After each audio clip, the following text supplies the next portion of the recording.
lost a friend. I've lost a colleague. And especially for me don't know whether I should say this, but these are realities of life.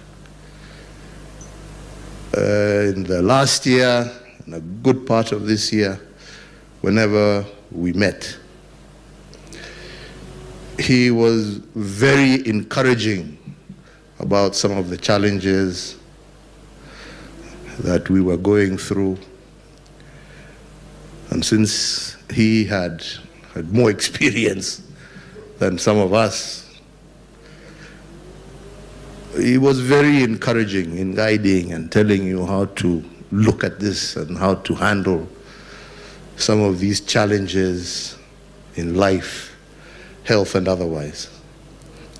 And I'll miss that counsel, and I'll appreciate everything he guided some of us towards, and how he really held our hand and told us, don't worry, things will come to pass, it will go. We trust in God, we believe,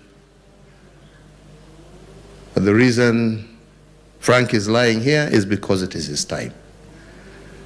Those of us who have those challenges will continue fighting with them, but equally, when it is God's time, we shall join him and be thankful for the life that we lived and the times that we shared together.